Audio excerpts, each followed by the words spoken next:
What's up, YouTube? It's that time of the week again. It's time for the Sesh Podcast. I'm joined in studio with Dan Lee, as always. What's up? What's going on?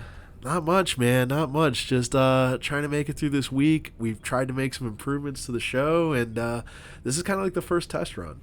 Yeah, if you guys can't tell, I mean, hopefully you can. The sound quality is a lot better from starting this video. Jordan and I took it upon ourselves to improve the quality of the sound to give you guys, the listeners, just a better sounding podcast overall.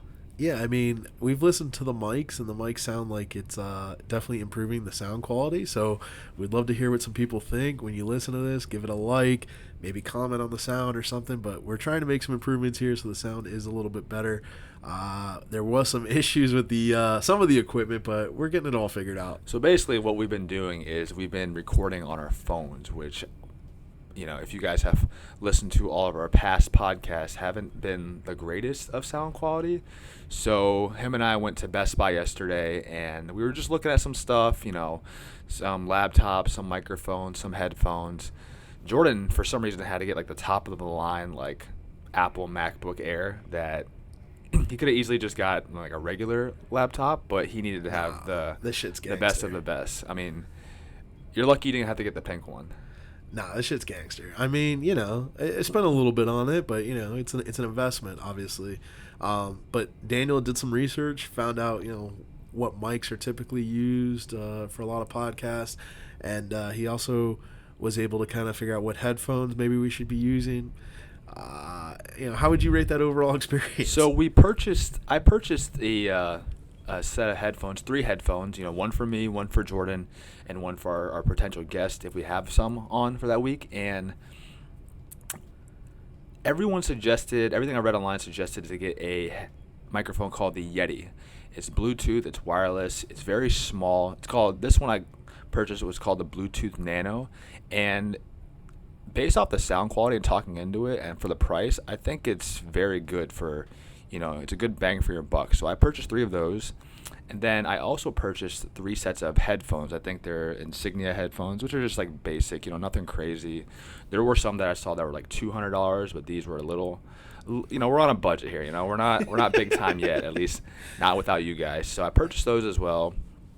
Jordan purchased a laptop, and we came to the studio the night before and we started recording. However, it was a little bit more difficult than we thought it was going to be. Yeah, I mean, setting up the mics is actually pretty easy now. That's not a big deal. Setting up the headphones to pick up all the mics has kind of been the issue. That's what me, Dustin, who's in IT, by the way. So if you need an IT guy, do not call Dustin. He's not exactly the go-to guy for this kind of stuff. But yeah, we spent like 2-3 hours in here trying to get this down, and we could always get one headset to pick up all the mics, but we couldn't get any of the other headsets to pick up any mic except for the one that they were connected to. So right now we're not using the headsets, we're just using the mics, but all in all, it's okay. I mean, we don't have a huge area where we're doing this podcast, so we don't necessarily need the headphones. It sounds really good when you're talking to the other person, but as long as the sound quality is coming through on the mics as far as what we use to record, that's all that really matters at this point. Exactly. And, like I said, this is still a starting process for all of us. This is the first time that we've actually recorded without using an iPhone or, one of our phones. So, like I said, I'm just hoping that the quality sounds a lot better. And if you guys think it does, subscribe, leave a comment. We would much appreciate that. Definitely. So what else is happening at the Silks, Dan Lee? I mean, next month is going to be a pretty big month here at the Silks. Anything new going on? Yeah, so the month of August is coming to an end, and I'm looking at the promotions calendar for September. A lot of new things that the Silks hasn't ever really done before. So, Jordan, you played here before I played here a long time ago. Mm-hmm. They weren't even on the 3rd floor yet. And a lot of these things I don't remember. So I'm just going to go over a couple things that I see on the calendar with you guys.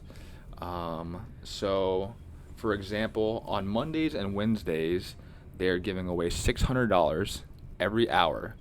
So how it works, though, is it's the highest hand. Every 15 minutes, get paid $150. And what's great about that is all you need is aces full. You don't need the quads. You don't need the straight flushes, like they normally had in the past, which is hard for people to get. All you need is aces full. And I remember back then when we had a promotion like this where the minimum qualifier was so low that we had a lot more players. The audience, the players came in more often, and we had a lot more business, which was better for the room, obviously. So hopefully that's one of the better promotions that they're running, and hopefully you guys, come back and play based off of that. Another one I see here is that it's an hours promotion. Basically, if you accumulate X amount of hours through the week or through the month, the Silks will add a percentage starting at 20% to all high hands for the following month. So a prime example is right here. It says if you accumulate 80 hours in the month of September, the Silks will add 20% for all high hands that you hit in the month of October. So let's say you hit, $500 high hand in October and you accumulated 80 hours, 20% of that is what? An extra $100? So that's pretty good. It is an extra little bonus there. So hopefully that'll draw some attention to players to come in and play because, we love this room. It's the best room in the area, I think, and having more players and being busier, it'd be a great help for sure. Now, that accumulation, is it capped at like 80 plus hours, or is there like another tier? Is there like 100 hours that you can get? There's actually 3 tiers. You can do 80 hours is the minimum. The next one is 100 hours, and that's 30% to all high hands. And then the biggest one of all is if you accumulate 120 hours, the Silks will add 50% for all high hands in October. So a bit of incentive to come and play, spend time with me and Jordan, hanging out with the other locals and just, have a good time. Yeah, I mean, so 120 hours in the month, that's not too ridiculous. I mean, that's going to be tough to do, especially if you work like a normal job. But we'll think about it. It's really only if you were to play every day, that's only 4 hours. It's not too much, I don't think. But like you said, if you have a regular job, if you live a regular life with a regular 9 to 5, it might be a little bit more difficult. But I think this is one of the better promotions that the Silks has run in a while because I've noticed in the past that with hours promotions, no matter where it's at, it seems pretty successful. Yeah, I agree, and it's good that the Silks is trying new things. Obviously, there's been some changes here, so people are trying to figure out what you guys really want. What you guys want, better promotions. You guys always, that's what I hear all the time on the floor is, I wish the Silks had better promotions. Well, they're trying new things, they're rolling out some new promotions, so we'll see how it goes. Hopefully, it goes well. Right. So on the other end of that, we have the tournaments as well. We have our, bi-weekly 10K tournament. 150 buy-in, that's going to be every Monday again. However, they've changed that. It's actually going to start at 6 p.m. instead of 6:30 in the month of September. And a new addition that I personally like is they've added a Pot Limit Omaha tournament, which is going to take place on September 18th at 6 o'clock as well. It's a 5K guarantee with a $150 buy-in.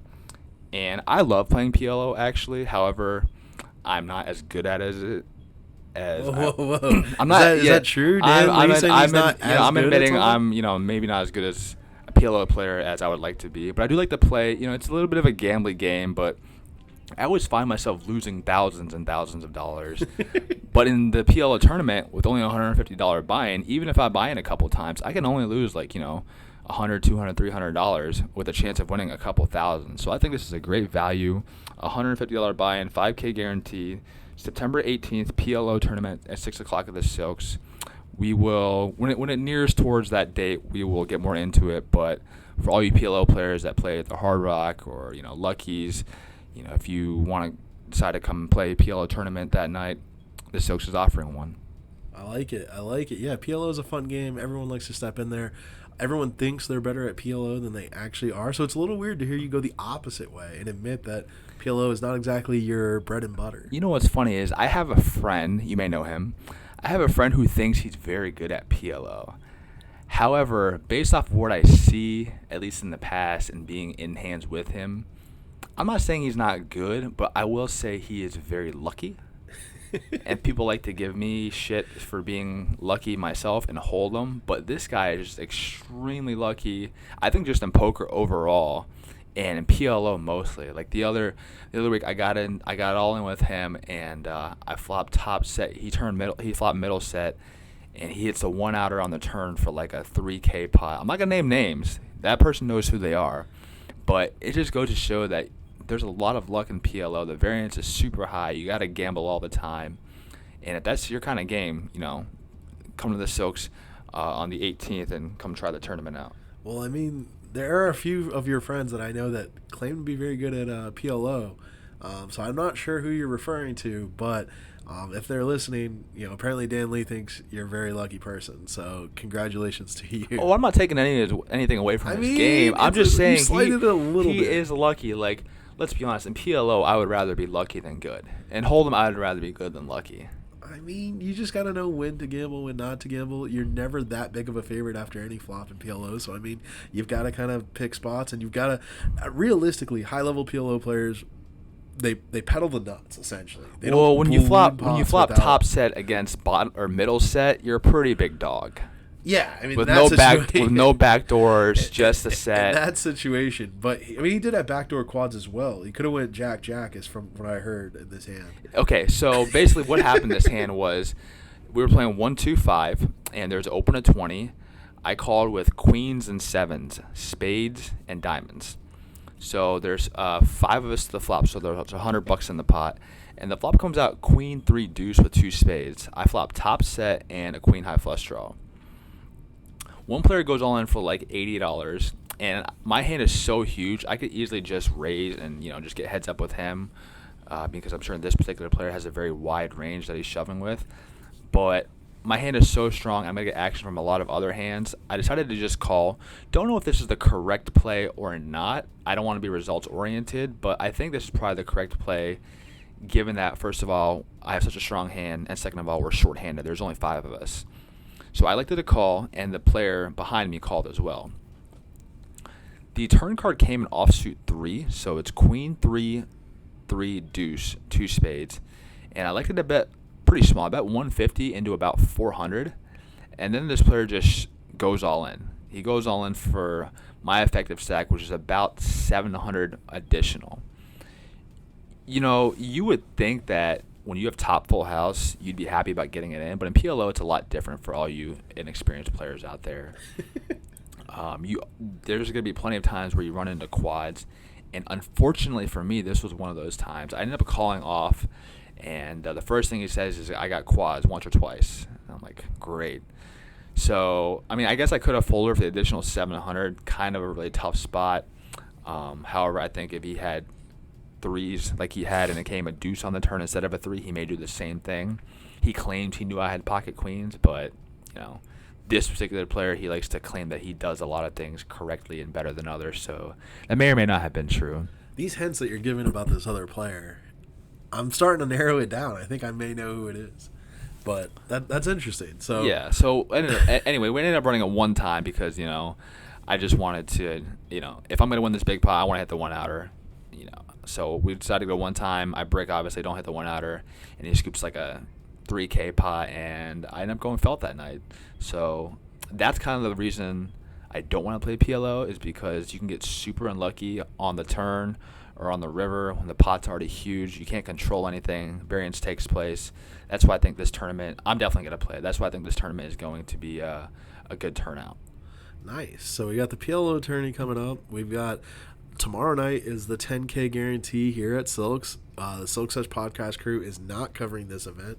However, the first 10K in September for this, the Silk Sesh Podcast will be covering it, and we will be giving away a seat. There's going to be some details about how we're going to give away this seat. It's going to involve you guys following us on all social media platforms and possibly retweeting or sharing something that is going to be helpful for us to gain more followers, as well as kind of see who's viewing everything that we put out. And somebody out of this random group of people that'll be doing this will win a seat to the September's 10K guarantee seat. So there'll be more details to come. So if you follow us on Facebook, Twitter, Instagram, you'll definitely see the more details about that seat. So sounds like we got some tournaments coming up. Sounds like we got new promotions coming up. Everything sounds like a good thing here. I mean, I don't hear any bad news or anything coming for September. So if you play poker in the area, September is a good month to be playing at the Silks. I agree. It's about time this room, did a little things a little bit differently. I'm a big fan of the promotions, actually. I think people like a variety, and based off what I said and what's on the actual calendar, which you can check out online or come into the Silks and grab a printed calendar yourself, I think you're going to like what you see. Now, a little off topic here. We were here on Friday playing poker as usual, and one of our favorites, Kara, was here, and she seemed to have a little bone to pick with somebody that we know about what the proper etiquette is when meeting a friend's girlfriend. I thought this was kind of funny because, I think it's pretty standard how you should be when you meet new people who are very close to friends of yours. But Kara seemed to think, based on a story that she heard, that you handled a situation, or maybe not you, somebody handled a situation incorrectly. Can you shed some light on that? All right, so Jordan's an idiot. Basically, this story is about me, and one of my friends started dating somebody, and they moved in, and one day Jordan and I went over to their house, and I don't think I had met her yet. We might have met her once or twice. Maybe I didn't. I don't know. But I guess I didn't say hi to her, and I'm in her house, which I already take responsibility for. It's a little bit disrespectful when you're in someone's house to not say at least hi to them or how are you doing. I agree. But I honestly don't know why I didn't do that. I have no reasoning. Like I said, I've already fessed up. I've owned up to it, and I apologize to this person. But she seemed to be very disappointed, I guess. Actually, she told me she was shocked because she knows that I'm not that guy. She knows that I'm a nice guy, that I'm very, when it comes to mannerisms, I'm very proper. I'm usually very polite. And I couldn't give her a reason as to why I acted like that towards this particular person, which may be why this particular person isn't my biggest fan to this day. Now, are you sure Kara thinks that you're the nicest guy in the world? I didn't say the nicest guy in the world, okay. but she thinks you're very I know for respectful. sure that she thinks I'm a lot nicer and a lot more polite than you. I knew that. That much I know. Well, I can tell you about the friend who's now married to this person. I can tell you that his wife finds me to be a very respectful, nice human being, and they may not be your biggest fan, but hey. Now, I'm just curious. Yeah, like you said, you owned up to it. You don't know why you kind of didn't acknowledge her or even say hello, which is a little weird. But, I didn't think it was that big of a deal. It's not great, but Kara seemed to be very disappointed, and I was shocked by her disappointment because, I feel like if she would have found out that I didn't do that, if I didn't say hello or something, she'd have been equally, if not more, disappointed in me because she knows what a nice guy I am. Really? I feel like she wouldn't care at all, honestly. Eh. Or she would think, this wouldn't surprise her at all. I don't think you can meet anyone that would say Jordan's not a nice person. I always am respectful. No, I agree. Yeah. I think we're both pretty nice guys, but I think she'd be more surprised at the situation if it were me, like it was, than if it were you. Like if you went over to that person's house and she got told that you didn't say hi to this person, she's like, oh, okay, whatever. But because it was me, I think it's a little bit different. No, I think that's the thing. I think she's just getting to learn the real Dan Lee.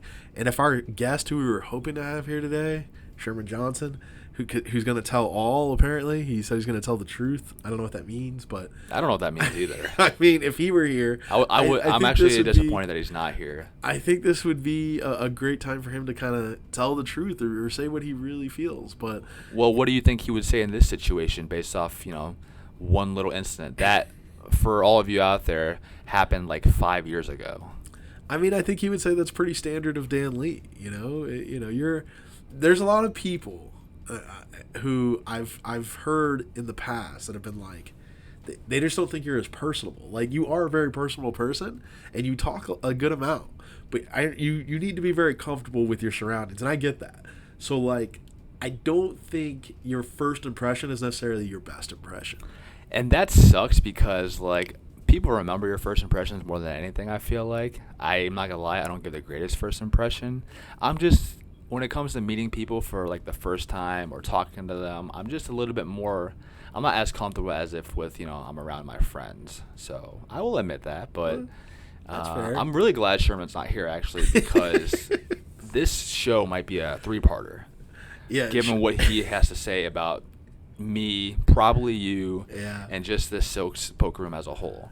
Yeah, Sharon Johnson claims to want to tell the truth. That's all he keeps saying. Which I really want to know what he means by that. Like, what does the truth mean? Everything I've told you guys on the podcast, for the most part, has been pretty truthful. Yeah, no, I mean, I think what he wants to say is you have a reputation. And I don't know if this is exactly... What is that reputation exactly? That I'm a liar? No, you have a reputation that people think you play poker a certain way. People think you only play the nuts and that you're this extremely tight player.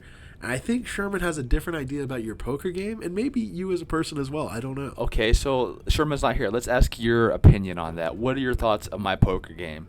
I am notorious for being a pretty tight, pretty nitty player. So how would you what would you say about that? I would say that a lot of people overestimate how tight you play. Now, here's the thing. If you're up, if you get up pretty big early on, let's say you double your stack early on, it's locked up. I mean, I saw you the other day. We were playing. I'm pretty sure you were folding kings, queens, jacks. Okay, now, see, this is just stupid talk right now. But what I will say is, I will say when you're stuck, as a lot of people, your range opens up quite a bit. And it's not exactly the old snug Dan Lee if you know. But I'm just saying, if it's a regular session where nothing dumb has happened, where I haven't lost a big pot, where I'm up a little bit, how am I playing? Am I that tight player that people know and love? I don't think it's know and love. I think it's like, oh fuck, Daniel's at our table. This sucks. Yeah, obviously no one jumps for joy when I sit down. I understand that, and I'm fine with that. That's just there's plenty of players that we play with at the table that are plenty of action. So sometimes you need a seat filler, if you will. I'll admit that's me.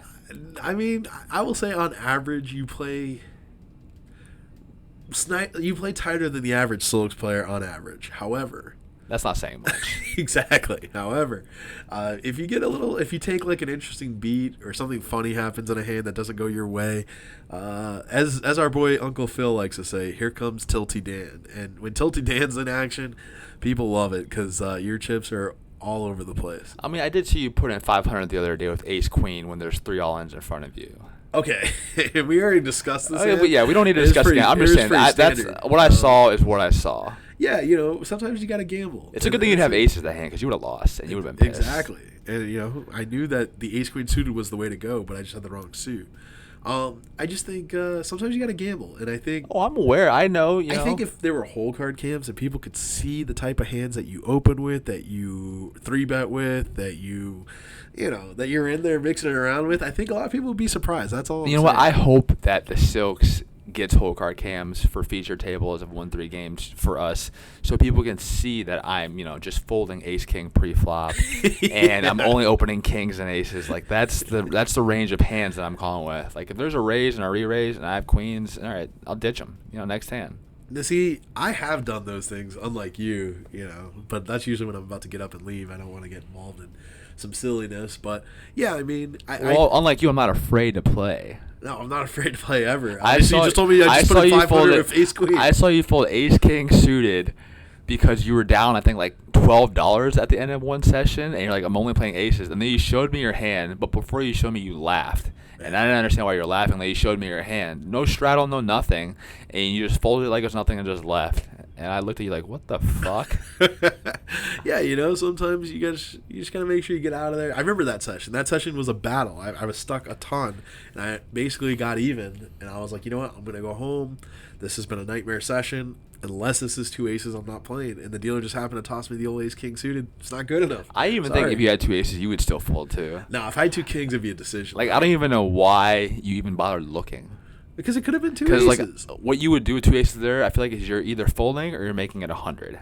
Correct. So, I mean, I don't understand the logic that you're using here. I mean, I would say it's way more likely I'm making it 100 than I am folding. But, yeah, you're very correct. I'm either just bombing it so that anyone that wants to play is going to play for their whole stack, or I'm just going home. But, yeah, that happens every now and then. Now, let's reverse that. What do you think now? Because Sherman's going to come here and tell all and give us his opinion on all of this. Of course he is. But what are your thoughts as far as what do people think of me at the table? You know, do they think I have well, a tight apparently there was a poll the other day where a couple players were at the table, and you were at the table, Dustin was at the table, Sherman was at the table, and I feel like with those kind of players, people are influenced by what they say, because there was a question like that somebody asked, who's tighter, Daniel or Jordan?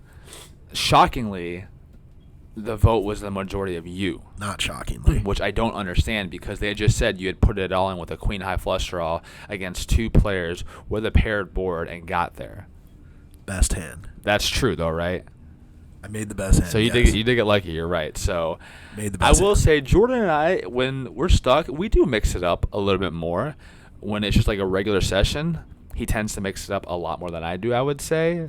You know, I will say he gets caught a lot more when it comes to like bluffing and spots, you know, even if he is playing normal. But I think for the most part, I play like a tier tighter than you. Like if tight was like a 10 and loose was a 1, I would be realistically, I'd probably be like an 8, and you would probably be more like a 6. That's my personal opinion. Yeah, I would say there's a lot of incorrect information with that. Hey, you asked me what I thought, so I told you how I feel. I appreciate the honest opinion. Probably not accurate, but it's all good. So you think you play tighter than me? Most of the time, probably. Correct. If anything, maybe we're the same. Worst case scenario. Do you think Sherman Johnson plays tight? So going back to that 1 to 10 rating, so 10 is super tight. I'm an 8. You're in a 6. I would say Sherman's more towards like the bottom tier. So I would say, at least lately, probably like a 4. So he likes to mix it up a lot too.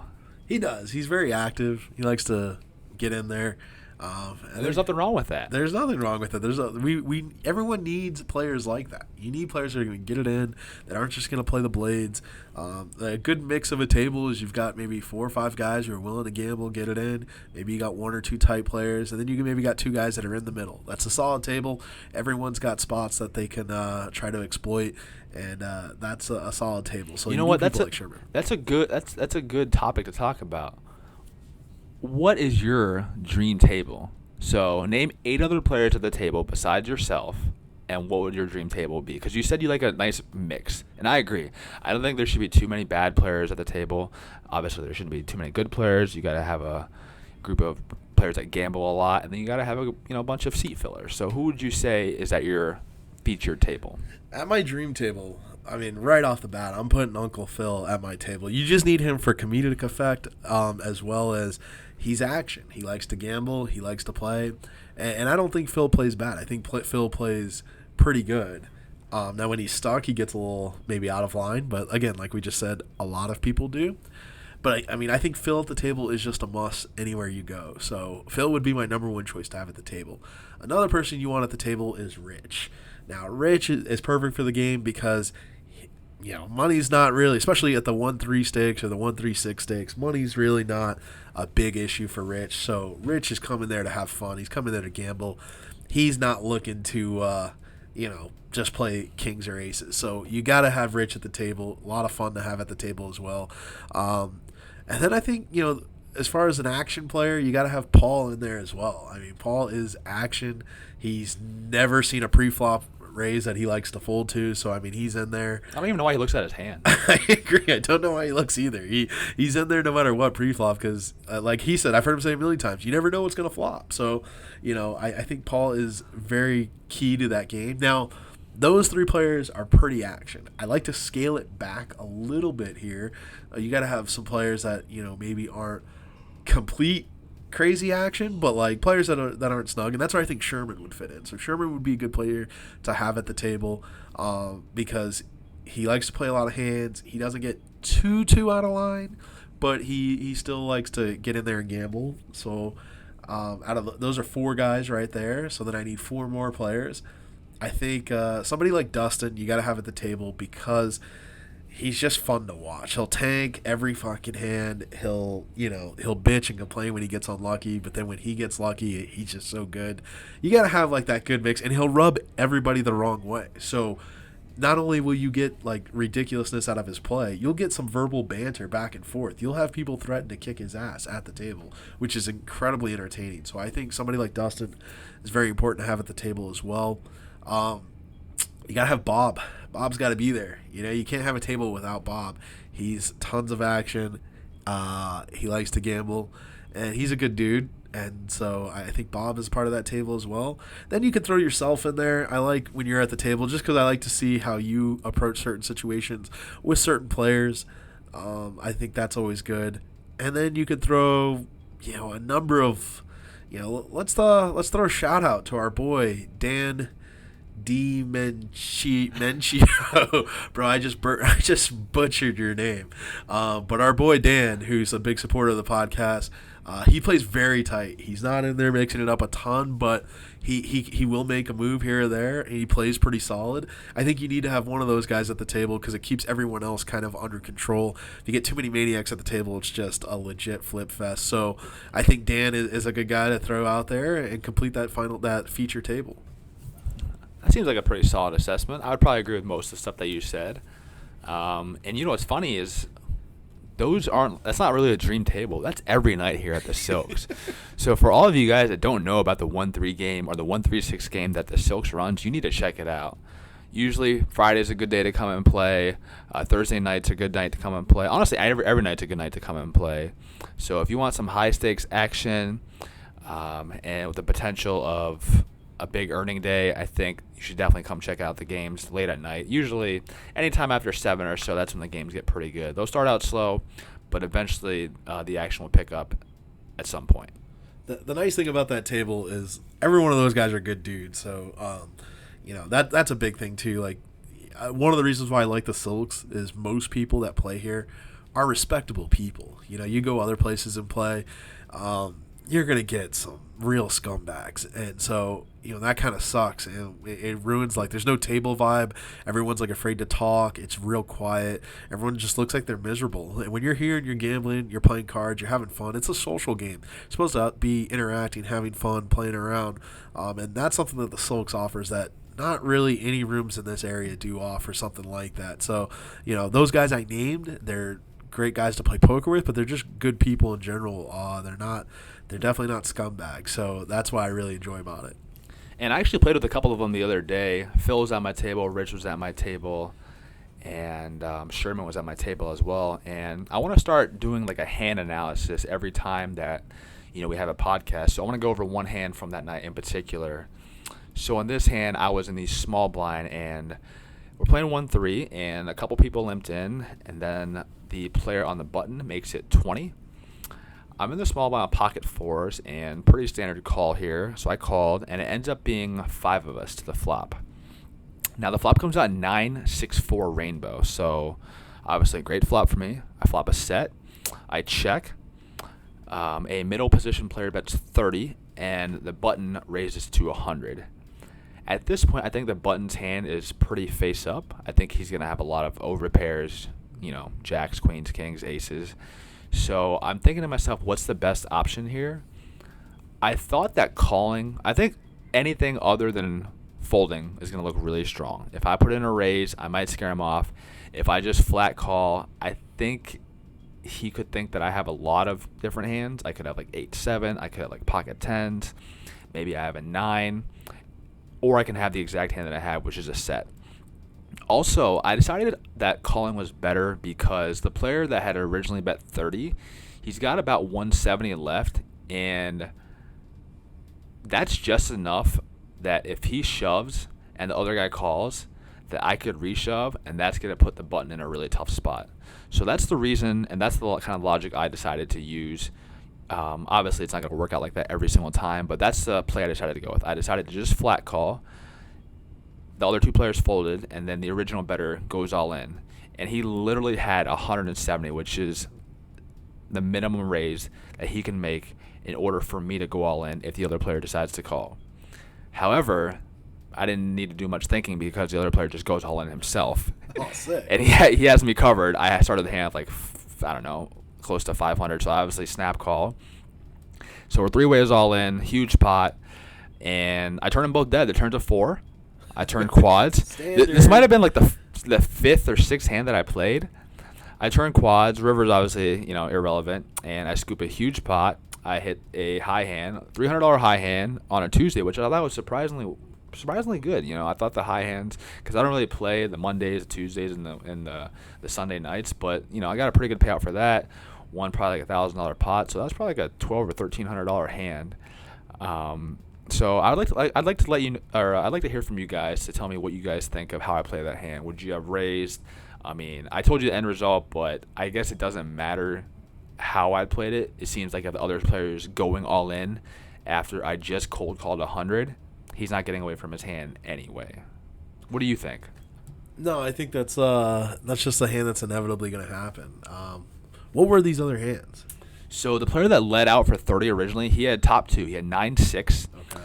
And the other player didn't show, but I'm assuming he had like kings or queens. I mean, I don't see him going all in for 500 without a big pair. So. Yeah, I mean, I like the call there in that spot. It really depends. It's a lot of player dependent. There's some players that I think if I play a hand a certain way, they're going to be able to pick up on the strength of my hand. There's some players that I think no matter how I play my hand, they're just going to be married to their hand and they're just going to go with it, kind of like those situations. And I think that's what happened in this particular case because, like, when I just cold called 100 and then the other player went all in, this other player didn't even think about it. He just, like, reshoved, which, like I said, some people get married to their hands. Obviously, the only hand that's going to beat him there is going to be like a set most of the time because he's going to have a big pair there a lot. And it was just a cooler situation. And I'm happy with how I played the hand. I think regardless of the end result, like let's say he had kings and he turned a king or something like that, I'm still happy with the way I played the hand. I just got lucky, that's all. Yeah, just another day in the life of Dan Lee making quads. Pretty standard here at the Silks. If you haven't played here, notice that he hits quads pretty much every day. I'm not gonna lie. I have been running pretty decent in the month of August, but I feel like it's well deserved considering the last couple months have been a little rough. What the Silks should do for that $600 every hour is if one person hits the 150 every 15 minutes, they should double it. Are you saying I'm going to do that? No, I'm just saying, like, that'd be interesting. That'd be like, it'd be like Fantasyland. It's like, or it'd be like OFC. Like, when you scoop, you don't just get 3 points, you get 6. So, I mean, why not? I don't see that happening. I mean, we can bring that to upper management and see what they say, but I don't see that happening. I think it'd be interesting. I mean, it would cause one. If you've won, let's say you win the first 2, now you're going to be in like almost every hand to hit the next high hand. So, I think it's interesting. We could talk to upper management, see what they say, like I said, but I don't see them quite agreeing with this method, nor do I see it happening. It'd be interesting, though. But, all right, well, Danny Lee, that does it for another episode of the Sesh Podcast. Always remember to subscribe to the channel, like the video, throw comments in the comment section. Also follow us on Instagram, Sesh Podcast. Follow us on Twitter at Sesh Podcast and on Facebook, Sesh Podcast. The big 10K guarantee tomorrow on the 26th of August. That's tomorrow starting at 6:30. Make sure to get here, play the event. It's going to be a good time.